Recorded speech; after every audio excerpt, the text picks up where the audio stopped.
Take the exit. Turn right into the drive-thru. Nope, I'm making dinner tonight. You don't have time. Josh has practice. Oh, that's right. I'll just get a salad. And fries? No, just the salad. But salad cancels fries. Salad only. Fries. Salad. Fries. Food noise isn't fair, but Mochi Health is. The affordable GLP-1 source that puts you on the road to successful weight loss. Hey, can I get the... Fries. Salad.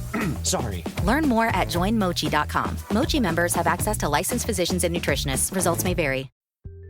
This episode of Voices for Justice is sponsored by Shopify.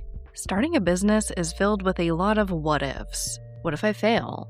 What if nobody listens to the podcast? What if nobody cares? It can definitely be hard to get over that doubt and uncertainty, but making that leap was one of the best things I've ever done, and it's great to know that I'm not alone with a business partner like Shopify. Shopify is the commerce platform behind millions of businesses around the world, and 10% of all e-commerce in the US, from household names like Heinz and Mattel to brands just getting started. And I'm telling you, their tools really do feel like you have a business partner. They have hundreds of ready-to-use templates to help build a beautiful online store that matches your brand. You can also get the word out like you have an entire marketing team behind you. Easily create email and social media campaigns wherever your customers are scrolling or strolling. And if you get stuck, Shopify is always there to help with their award-winning 24/7 customer service. It's time to turn those what-ifs into with Shopify today. Sign up for your $1 per month trial today at shopify.com/justice. Go to shopify.com/justice. That's shopify.com/justice.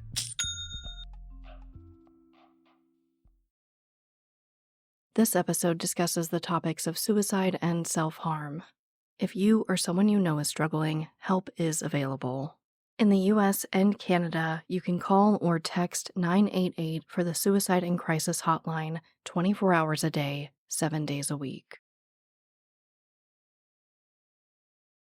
Voices for Justice is a podcast that uses adult language and discusses sensitive and potentially triggering topics, including violence, abuse, and murder.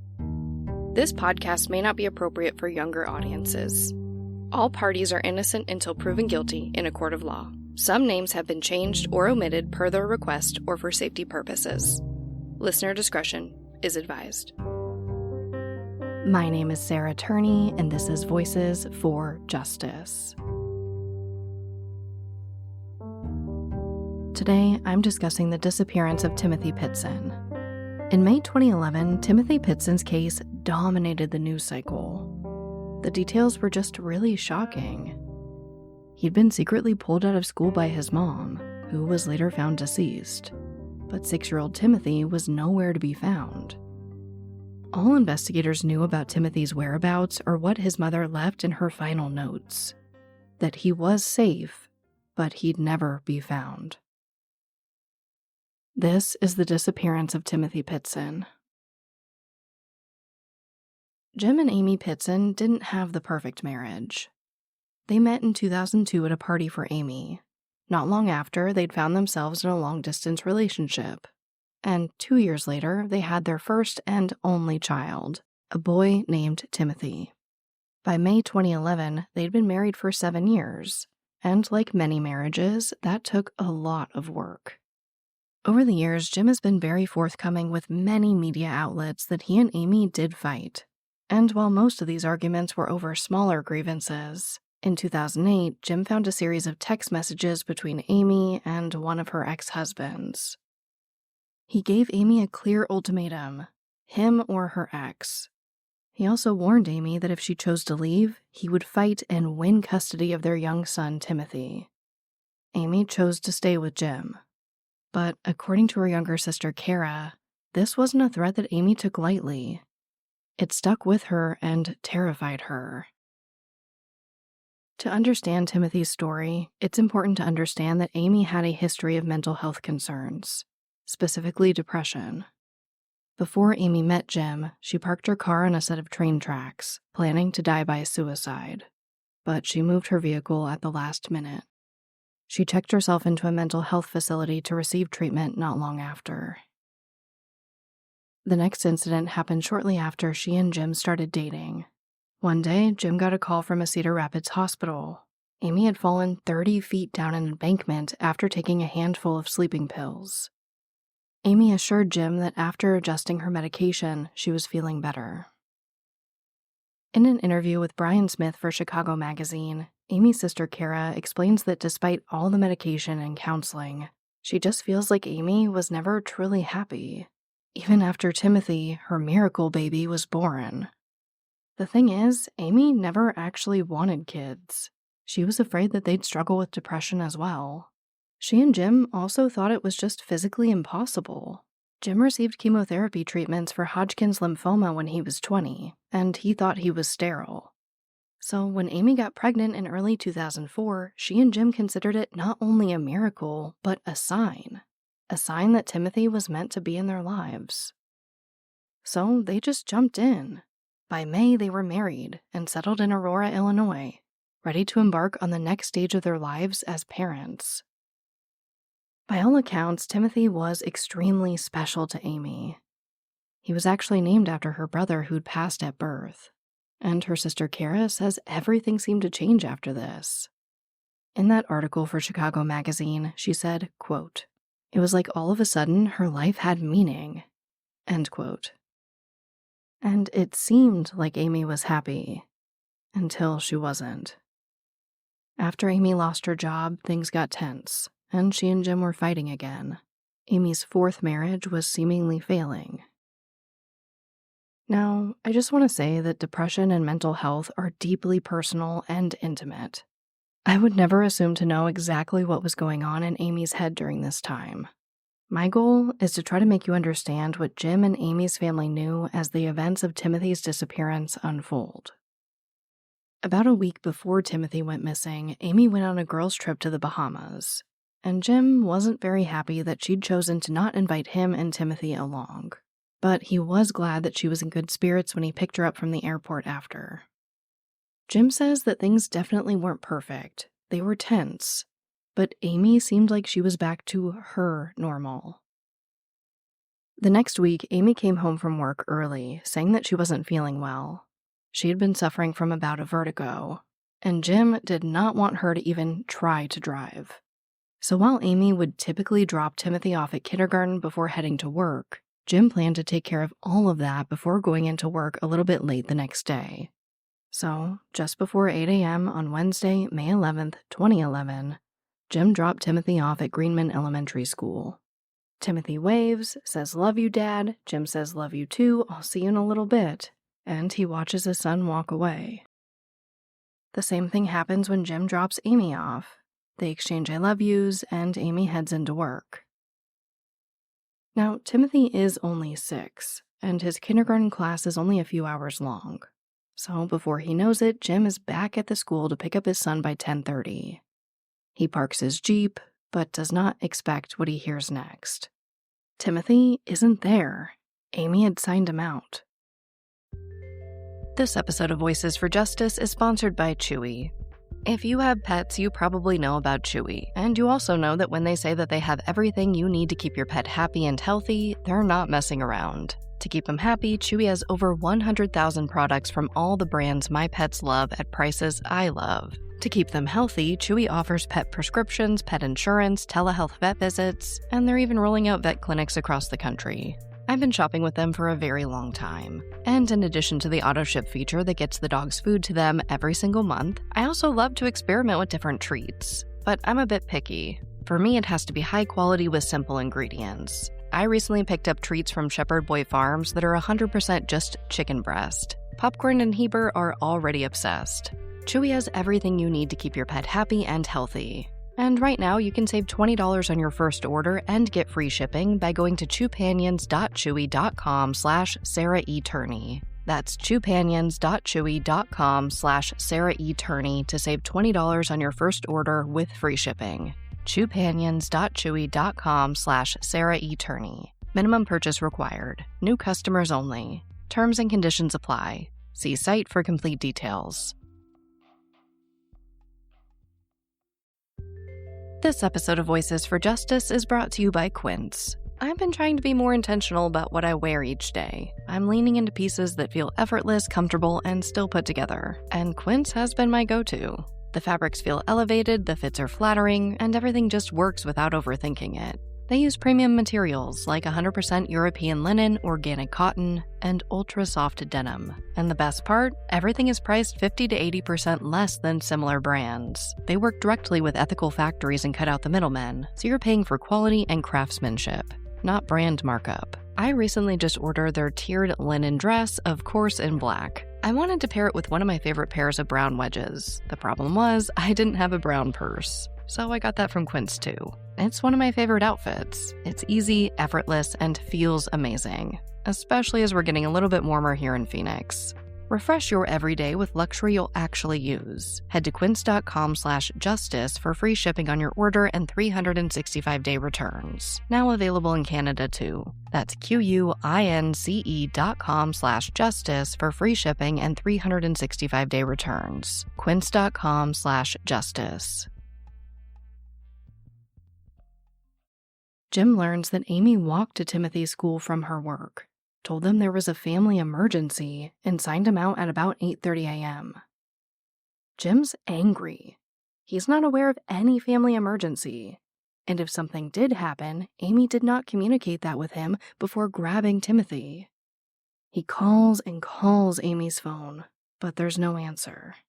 He leaves her a message asking her to please talk to him, but there's nothing on Amy's end. Now, Jim takes off the rest of the day from work, but he doesn't exactly panic. Amy's actually done something similar in the past. She's known for taking off when she gets upset, but she'd never taken Timothy before. So Jim calls again and leaves a message telling Amy that he's not mad, he just wants to know what's going on. When Jim reaches out to Kara, Amy's sister, she confirms that she doesn't know anything about a family emergency on her end. But she does try to ease his concerns.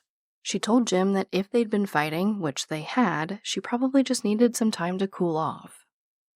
And Jim was a little relieved when he got home and he saw that Amy's vehicle was gone, but her suitcase and most of her personal items were still at home. So he kind of just lets out this small sigh of relief. Wherever Amy is, it doesn't look like she's going to be gone for very long. But of course, there is still a child who is unaccounted for. So with no sign of Amy or Timothy, Jim decides that he needs to report them missing to the Aurora PD. We know that Amy was suffering from vertigo, which if you don't know can make you extremely dizzy, to the point of the room spinning in severe cases. Really, just her driving with Timothy is enough to cause concern. But they tell Jim that Timothy's with his mom, and they wanted to give it some time to see how it would shake out. But more hours, more time is passing without Jim hearing from Amy, and he's becoming increasingly concerned about her struggles with her mental health. So he checks the medicine cabinet to see if Amy had been taking her medication, and she clearly had not. Jim goes from concerned to terrified, but really more for Amy. See, Jim, Kara, and most everybody who knew Amy believed and still believe that she would never hurt Timothy. Despite all her struggles, Amy seemed to pull together everything she had to try to do her best for her son. At this point, no one is ready to think that she may have harmed him in any way, just that she is likely going through some sort of crisis. On Thursday, 2 officers come to Jim's work and finally take an official missing persons report. They also collect a photo of Amy and Timothy to circulate. They tell Jim that they'll be in touch if anything comes up. On Friday, Jim gets the call that he'd been waiting for. It appears that Amy and Timothy are fine. It seems that it's at this point around Friday that Amy is very aware that her family and the police are looking for her. She calls the Aurora Police Department to say that everything's fine. She also reaches out to her mom, who relays the message that Amy is upset. She needs some time, but she's fine. It's around the same time that Amy also makes a call to Jim's older brother, Chuck. She says that she just needed a break and that everything's fine. Chuck actually invites Amy and Timothy to come stay with him in Waterloo, Iowa. But Amy fights back against this. She asks Chuck if he trusts her, saying she won't hurt herself or Timothy. Chuck can actually hear Timothy in the background, and they end up speaking to each other. Timothy says that he's okay, but a little bit hungry. Chuck pleads with Amy that Jim needs to know where they are, and Amy responds in a way that really disturbed Chuck. She said, "Tim is my son, and I can do what I want." Of course, right after talking with Amy, Chuck calls Jim and tells him everything that happened. Jim tries calling Amy again, but there's no answer. Jim really isn't happy that he can't speak with Amy or his son, but he is relieved that they're at least safe. The next day, Saturday, May 14th, Jim's at home, hoping to hear from Amy when 2 detectives from the Aurora Police Department knock on his door. Jim is again relieved, thinking Timothy and Amy must have been found. But that was only partially true. They begin asking Jim what he'd done the night before. Jim says he was just at home watching TV. He fell asleep on the couch waiting for Amy and Timothy to come home. But looking back, Jim realizes that the investigators were trying to establish an alibi, because after Jim answers all their questions, they tell him something that changes his entire life in an instant. Amy had been found in a motel room in Rockford, Illinois, about an hour southeast of their home. She'd died by suicide, and Timothy was nowhere to be found. It was at about noon that a housekeeper knocked on Amy's door. There was no answer. When she opened it, she found that the internal chain lock was still engaged. And when she peeks inside, really all she sees is blood. Amy had taken a large amount of antihistamines. She also cut her wrists and her neck. Her manner of death was officially ruled a suicide.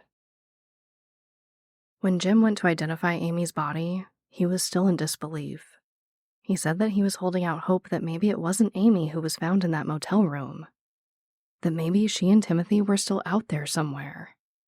But after he asked them to confirm a birthmark Amy had on her leg, the reality that Amy really was gone began to set in. I can't even imagine how it felt for this family to hear this news. I mean, really, they don't even have time to grasp this information, let alone mourn Amy, before their minds begin to race about Timothy. If he's not here with Amy, where is he? Well, on the desk in the motel, they found Amy's ID, identification for Timothy, and a note. They'd later discover that she'd mailed out others as well. But it didn't really help the investigators or this family better understand exactly what happened. Much of the contents of these letters have never been released to the public, but we do know that throughout the letters, Amy apologized to the housekeeper for the mess, and she apologizes to her loved ones. She explains that she just didn't feel like she belonged. She felt like she did for a while after Timothy was born, but in the end, it just wasn't enough. In her letter to her mother, she also says, quote, "I can't take the chance of Jim hurting Tim because of my choices," end quote. According to Jim, Amy also expresses her negative feelings towards him, calling him a loser, among other things. He believes that she wanted to make it clear that she was going to hurt him in the same way that she'd felt hurt by him. And as far as Timothy, she said that he is safe, in the care of someone that she doesn't name. And probably most haunting of all, she says that he will never be found. You know that thing where you get an amazing pair of shoes at a really great price and want to tell everyone about it? Yeah, so do we. Here at Designer Shoe Warehouse, we'll give you something to brag about, like the latest styles from brands you love, or the trends everyone's obsessing over, or shoes that make you feel like, well, you. So go ahead, show off a little. Find shoes that get you at prices that get your budget. Head to your DSW store or DSW.com today. DSW, let us surprise you.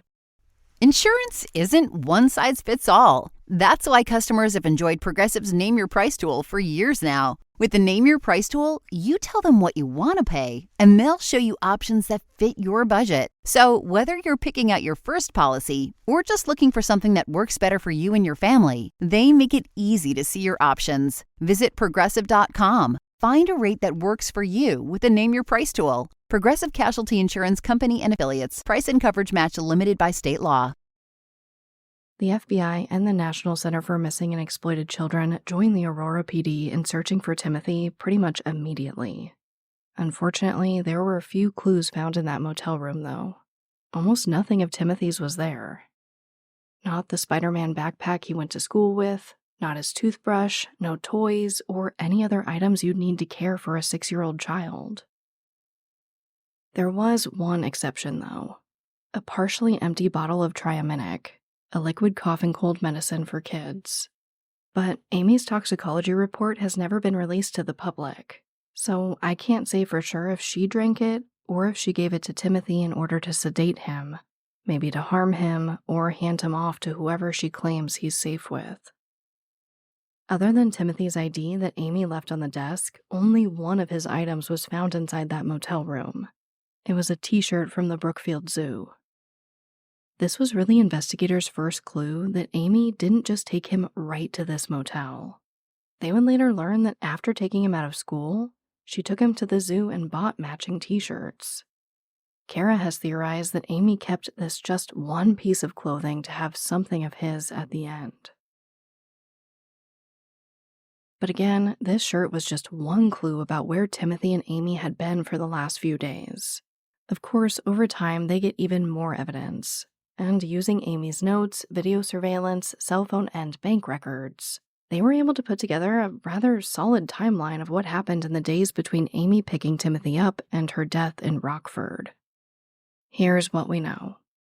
About 20 minutes after Jim dropped Amy off at work on May 11th, she told her boss that she wasn't feeling well and left. She walked to Timothy's school, signed him out, and they walked home together.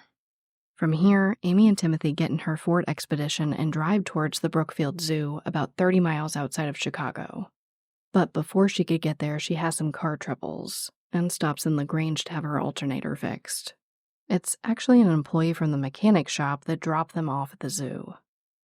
There, they buy their matching t-shirts, look at the animals, and at about 3 p.m., they leave to pick up Amy's SUV. From here, Amy drives about 45 miles north to the Key Lime Resort in Gurnee. This is a hotel and water park that they'd visited many times in the past, and they stay the night here. They are captured on video surveillance, and really nothing looks out of the ordinary. The next day, Thursday, May 12th, they drive 163 miles to Wisconsin Dells to go to another water park. Along the way, they stop at a Shopko store to get some items that look like they're for Timothy. Toys and children's clothing. That's at about 11:30 a.m. At 2:20 p.m., Amy stops in Johnson Creek to buy gas. She and Timothy then check into the Kalahara Resort, where they're seen again on surveillance video shortly after. They stay the night, and at about 7:30 on Friday the 13th, Amy orders room service. Then, a few hours later, she and Timothy are seen again on surveillance for the very last time checking out of the resort. Timothy's holding Amy's hand, and really just seems to be bored waiting in line. Again, nothing that raises an immediate concern if you don't know what's going on. They leave at about 10:10 a.m. Up to this point, Amy's path seems pretty clear. She's headed in a direction that makes sense, she's taking main roads, but that starts to change when she begins calling people back between 12 p.m. and 1:30 p.m. We already know that she called police, her mom, and Jim's brother Chuck. But Jim later discovers that she actually tried to call him too, but for some reason the call didn't go through. He theorizes that maybe this is why Amy called his brother Chuck, but of course no one can say for sure. After leaving the resort, Amy drives back towards Illinois, driving about 170 miles towards Sterling, about 80 miles west of Aurora. She pulls over somewhere in the Dixon, Sterling, Rock Falls area, and then heads towards Pleasant Valley Township near the border of Illinois and Iowa. where, according to reporting by NBC Chicago, she pulls off a remote road, turns her phone off, and throws it behind a grain storage building. But we know that this isn't the last trace of Amy. At about 7:25 p.m., she purchased stationery from a family dollar store in Winnebago, Illinois. Specifically, she bought a pen, envelopes, and paper, presumably, of course, to use to write those notes. At about 8 p.m., she's seen again on surveillance at Sullivan's grocery store west of Rockford. Here, she buys her favorite snack, Ritz crackers and milk. Amy waits in the parking lot for a while. Her sister Kara believes that she was probably writing those notes and letters. She then mails some of those letters at a post office across the street. But these are the trips that really concern investigators, because after checking out of the water park, she's now being seen alone during these shopping trips and at the post office. She's also wearing a completely different outfit than what she was seen wearing earlier in the day. And those clothes that she was wearing earlier were never recovered. While we can't say for sure, it seems very likely that whatever happened to Timothy happened after checking out of the resort and before going to buy stationery. And of course, we know that about 16 hours later, Amy is found deceased in her motel room in Rockford. This is when some of the biggest and probably most confusing clues in the case are found. In and on Amy's SUV that is still in the parking lot. When investigators get inside, the first thing they notice is blood. And after testing, they confirm that it is Timothy's blood. While this does appear to be clear-cut, it really isn't. We don't know how much blood was found. Reports do differ. Some say a little, some say a significant amount of blood. We just don't know. And the discovery of this blood wasn't actually that surprising to people who knew Amy and Timothy. He was apparently prone to nosebleeds and had a pretty nasty one just a few months before.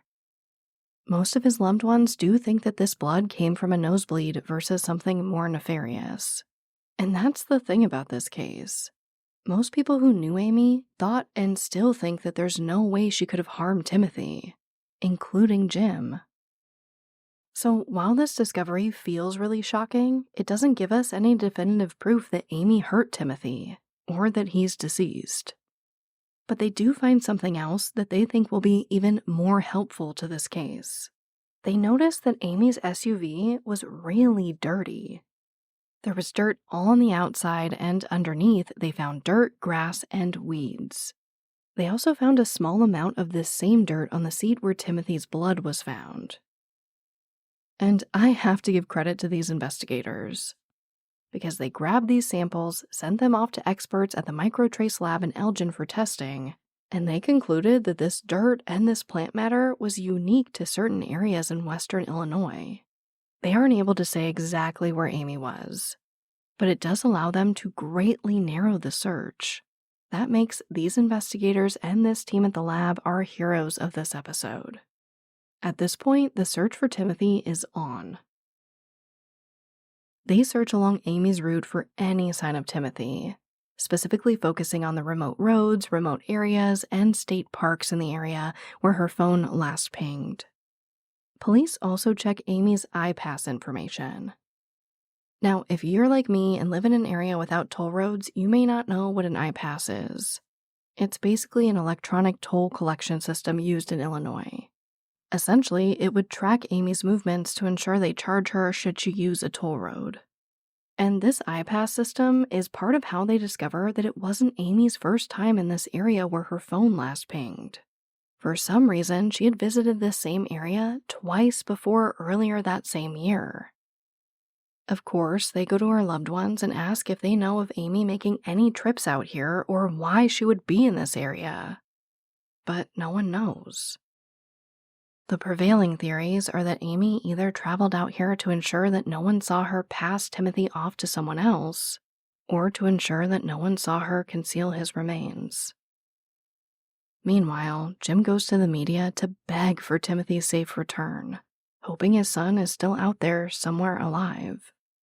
But after exhausting all search and investigative efforts, the case goes cold for many years. The major media pop fizzles out. That is until 2019, when someone comes forward to say that they are Timmothy Pitzen. What they did to your family, you're lucky to make it out alive. Streaming on Peacock. These men are going to come after me. Taking them out is my only chance. Put a bullet in her head. From the co-creator of Ozark. Looks like a family was running drugs. Execution-style killing is rare for the Keys. Any leads on who they might have been running for? The cartel killed my family. I'm gonna kill them. All of them. MIA. Streaming now. Only on Peacock. Amazon presents Jeff versus Taco Truck Salsa. Whether it's Verde, Roja, or the orange one. For Jeff, trying any salsa is like playing Russian roulette with a flamethrower. Luckily, Jeff saved with Amazon and stocked up on antacids, ginger tea, and milk. Habanero? More like habanero, yes. Save the everyday with Amazon. In April 2019, in Newport, Kentucky, a man comes forward to say that he'd been kidnapped and sex trafficked, and that he needs help. The name he gives is Timmothy Pitzen. At this point, Timothy would be 14 now. He also goes into graphic detail about his captors and the abuse that he suffered, which is shared with Timothy's family, confirming their worst fears. So when Jim hears the news that his son may have been found, his mind begins racing. He's ready to get things in order for Timothy to come home. He's thinking about treatment, enrolling him in school, how he might need to teach him to shave, that he'd finally get the chance to teach him how to drive. He said, quote, "I'm going to be getting my son, change my routine, get back into family mode. It's like a shift from low gear to high gear. I've got to get him stable and get him back to trusting people." End quote. But the very next day, the DNA results came back. It wasn't Timothy. It was 23-year-old Brian Michael Rainey, who had attempted to impersonate a sex trafficking victim in the past. After seeing Timothy's case on the news, he made up the story. He later pleaded guilty and was sentenced to 2 years in prison for aggravated identity theft. Timothy's Aunt Kara said that it was devastating, and like reliving the day that they lost them all over again. And his grandmother expressed hope that Timothy would still be found alive. This seems to really change something in Kara, though. She says it took her about 10 years to work up the courage, but she decides to work with the National Center for Missing and Exploited Children to help retrace Amy's steps. She drove that entire 500-mile route and stopped everywhere Amy did in hopes of better understanding what happened. This is when she realizes that the area where Amy allegedly threw her cell phone was familiar to her. When she got to this area, she realized that she and Amy had been there when they were younger. Specifically, it was on the way to Dubuque, Iowa, where they spent a lot of time together as kids visiting family. Amy even lived with her grandparents in Dubuque in the early 90s. Kara says Amy knew the area and many people in town. And she really thinks that that Friday, May 13th, was the turning point. Of course, she and no one knows for sure, but she thinks that something happened that afternoon between checking out of the resort with Timothy and making these calls. And she truly believes that those calls were Amy's way of saying goodbye. We also know that after Timothy spoke with his uncle, he was never seen or heard from again. She theorizes that with all of Amy's connections in the area, maybe that's how she found someone to take Timothy. Again, she doesn't think that Amy hurt Timothy. She says the blood found in the SUV can be explained. And while Amy did change her clothes after Timothy was last seen, she says from the video surveillance that she's seen, it doesn't look like her sister was in distress. I think it's worth noting that Jim also confirms that the blood in Amy's vehicle may have been from a nosebleed, and that the blood found in the motel room, including blood on the box cutter that Amy used that night, was not a match to Timothy. However, a search of Amy's electronics also showed no plans of any secret adoption. Jim says he's not sure about Kara's Iowa theory, but does believe that Amy gave their son to someone. He just doesn't know who. But he wants them to know that Timothy will be found, and they should expect a knock on their door someday. In a May 2024 statement to the U.S. Sun, Timothy's paternal grandmother, Linda Pitzen, said that over all these years, she's been torturing herself trying to decipher Amy's note. And she has a theory too. She thinks Amy did exactly what she said she was going to in that note, that she gave Timothy to someone who practices the Mormon religion. Linda explains that while Amy did not grow up Mormon, she'd converted and was attending services. She says that while she tried to bring Jim into the faith, he resisted. She also speculates that Amy may have had Timothy's identity changed, or left his caretaker with strict instructions to stay away from the internet so he wouldn't know he was missing. But some people have a hard time believing that Timothy or anyone would be able to stay away from the massive amounts of media coverage. Timothy's face was almost everywhere when he first went missing. This has led some to believe that Timothy may have been placed with a community who doesn't have regular access to things like the internet or television, like those who practice the Amish or Mennonite faiths. But I do have to stop and insert some personal opinion here. I do think this theory can have us easily falling into stereotypes about these communities. While unauthorized adoptions are not unheard of, people do leave the faith. Some leave their families to pursue a different way of living. Some also get and read the newspaper. Not to mention, some people who practice these religions will have an office with computers that do have access to the internet, so they can do things like run their businesses. They also do have to interact with the outside world for things like buying and trading goods. You guys know that I am the last person to say that a theory is impossible. True crime is stranger than fiction, and I will stand by that statement. I just think that there are some misconceptions out there about this theory. I am by no means an expert on any faith, but I know that practicing the Amish or Mennonite religions doesn't mean that you're trapped and never see the outside world or hear about it. Either way, most of Timothy's family holds out hope that he could still be out there, somewhere alive. And Jim dreams of the day that he can shake his now adult son's hand. Which brings me right to our call to action. Please share Timothy's case. As of recording this episode in 2024, the newest age-progressed photo from the National Center for Missing and Exploited Children shows what Timothy may look like now at age 19. So I'll ask that you share that too. And I just want to say, I know I'm extremely optimistic and hold out hope for all cases. But just last month, in September 2024, a man named Luis Albino was reunited with his family after 73 years. Like Timothy, Luis was 6 years old when he went missing from Oakland, California in 1951. Over 70 years later, a niece he never knew existed took an ancestry test, and she saw that she was a 22% match to a man she did not recognize as a member of her family. And after a visit to the Oakland Public Library to look at microfilm of an old newspaper, she went to police and the connection was made. According to statements from Luis's brother, a woman lured Luis from the park that they were playing at with the promise of candy. After that, he was taken to the East Coast, where a couple raised him as their own son. Timothy coming home alive is not impossible.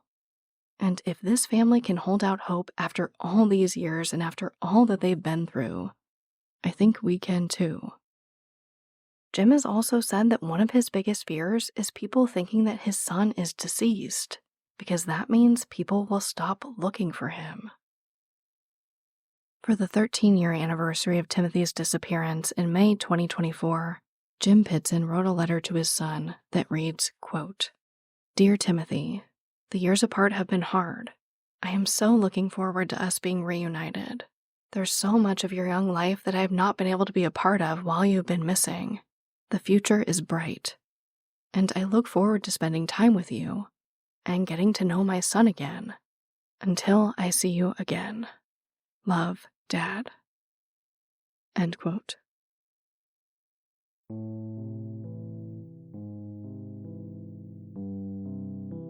As a reminder, Timothy Pitzen was 6 years old when he went missing from Aurora, Illinois on May 11th, 2011. He was last seen leaving a water park in Wisconsin Dells, Wisconsin on Friday, May 13th, 2011.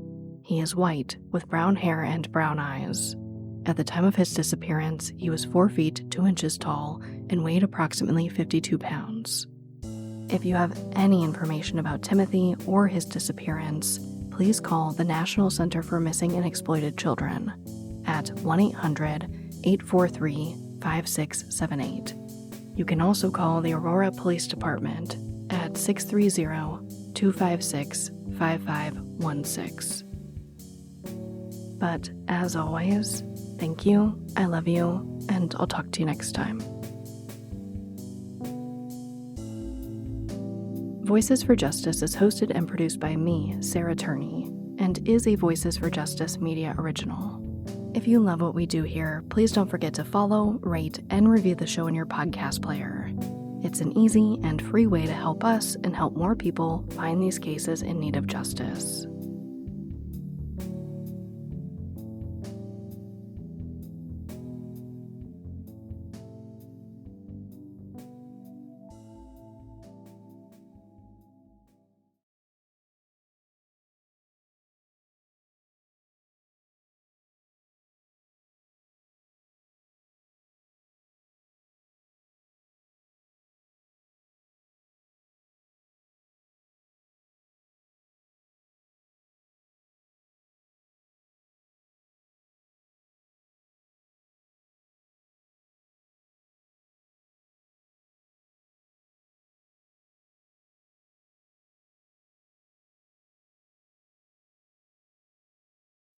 Welcome to the Secret After Show. The door is open, the puppies are running around, supporting us for sure in spirit.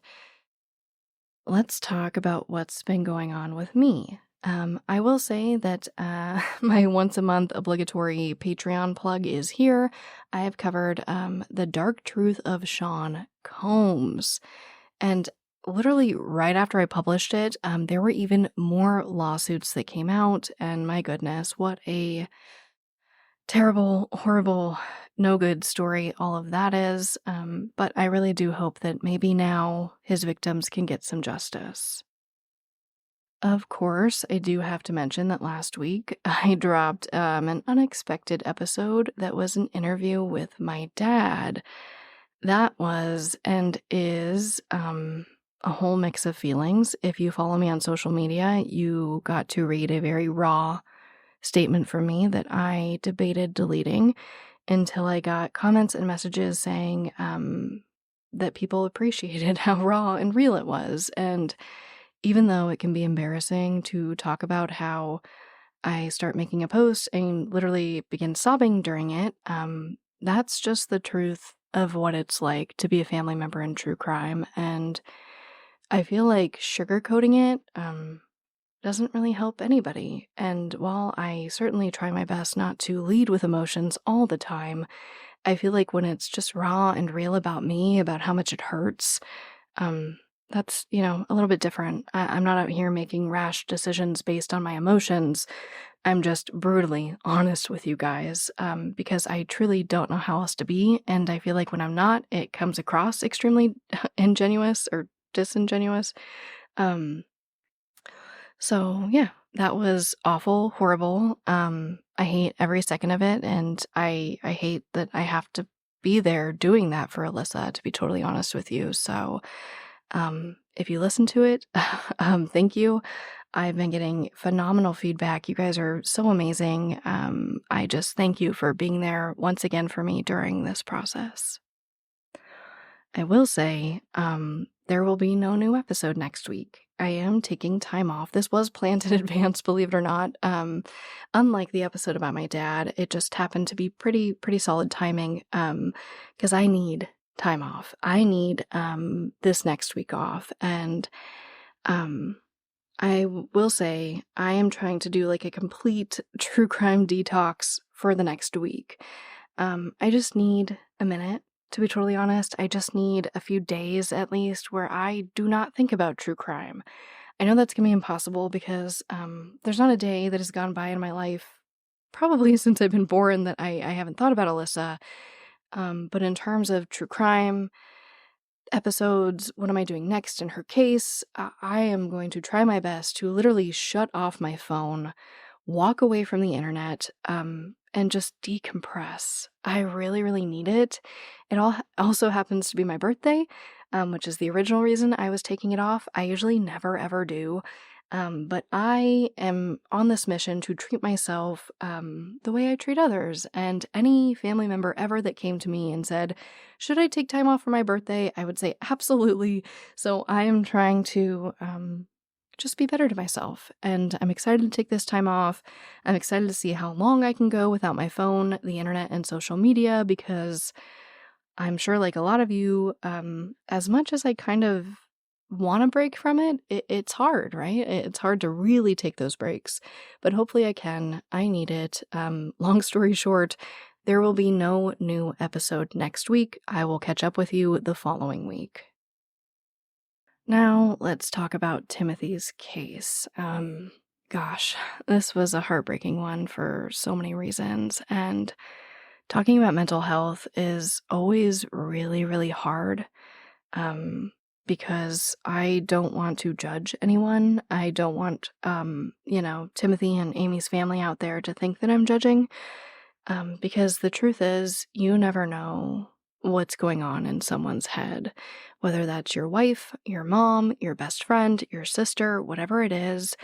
We don't know what's going on with other people. And as always, I really hope that I covered this respectfully and just did this story justice. It was not easy to cover. There were a few media discrepancies that were pretty important to me, specifically Amy's cell phone, and of course reporting changes over the years, but it's a little vague in a lot of the reporting, because you'll hear, well, the police never recovered her cell phone.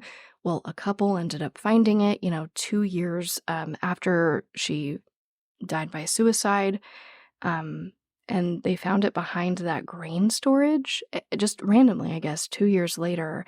That's not talked about a whole lot, and it does appear to be semi-new information. But my question is, it's always being reported that Amy tossed the phone. And I'd like to know how they know that. I think it's really likely. I would just like to know how they came to that conclusion, because in my mind, if the two different scenarios are she harmed Timothy or she passed him off to someone, how do we know that she didn't pass her phone to someone too who then later tossed it? I don't know. I hope that police, obviously it was found according to a lot of reporting. I have to hope that they turned it over to police. Police have it in their custody and perhaps, dusted it for DNA you don't dust for DNA. They swab for DNA or dusted it for prints. That they tried to see if anybody else touched that phone. That is my hope, and that's my hope. I will also say not to be a Monday morning quarterback, which I don't sports, but from what I can tell with that phrase being used in true crime, that means I'm coming forward to tell police what they should have done, which is really easy to do in hindsight, right? But I just, with this case in particular, and thinking about all the different locations that Timothy and Amy showed up at, all I can think about is, I know police took a picture of Amy and Timothy. It was actually like one of those kind of horrible quality, printed out Chuck E. Cheese pictures, apparently. But my question is, could a bolo, and maybe it was a bolo, they don't really specify. Could a bolo, some type of alert, have changed everything in this case? And I understand why there are certain requirements, well, really harsh requirements, right, when it comes to Amber Alerts. I don't know. If police didn't treat this as some custody agreement, some marital dispute, if some larger alert was put out there, Could someone have seen something and called it in at the gas station, at the hotels, at the Family Dollar, at the grocery store where they bought the clothing, any one of these locations? I don't know. And I'm not trying to place blame on anybody. It just makes me feel like, could there be a system of alerting the local area about these kids going missing? A system that doesn't exist today that won't take away from Amber Alerts. And I don't know. I don't know if that is a reasonable request or if that can actually be done. But I just couldn't help but think about it. They were in so many places and seen on surveillance and so many times. It just feels like this could have been prevented. And I guess I'm trying to figure out that key to prevention. Because, of course, in addition to wanting to, find answers for all these cases, I think one thing I'm always trying to think of that I encourage you to think of is also prevention. How do we prevent this for the next kid pulled out of school by one of their parents in a scary situation? I don't know. But again, I do hold out hope that Timothy could be out there. And I will say, that brings me right on to our segment of hope.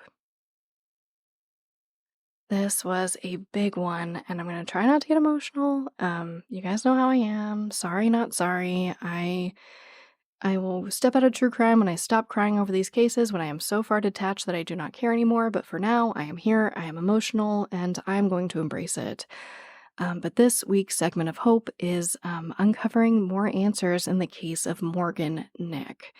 Now, if you guys don't know, I covered Morgan's case in episode 121 in June 2023. And if you don't know her story, like Timothy, so many 6-year-olds, it's so sad. Morgan was 6 when she went missing during a Little League game in Alma, Arkansas in June 1995. It's an older case. But by using home video footage of the game, investigators were able to identify and eliminate almost every single vehicle and its owner at the game that night. But of course, we know that there was one red truck that investigators could not link to any child playing in the game that night. And eventually, a man named Billy Jack Links came on the radar of police. Billy Jack Links was arrested in 1995 after trying to abduct an 11-year-old girl just 8 miles from where Morgan went missing. And wouldn't you know it, Links had a red truck. They later tracked down the truck many years later and found hair in the vehicle. It was tested and determined to belong to Morgan's mother or someone directly related to her, like Morgan. Now, Links did die in prison in 2000, but it's not over. Morgan has still never been recovered. And police are optimistic. Alma Police Chief Jeff Pointer says that now they can focus all their attention on this one suspect. And they are still asking for information, so I'll share that again here. If you know anything about Morgan Nick or her case or Billy Jack Links, call the National Center for Missing and Exploited Children at 1-800-843-5678. I know it doesn't give us all the answers that we and Morgan's family want in her case. I just hope that more answers means more peace for them. But as always, thank you, I love you, and I'll talk to you next time in 2 weeks.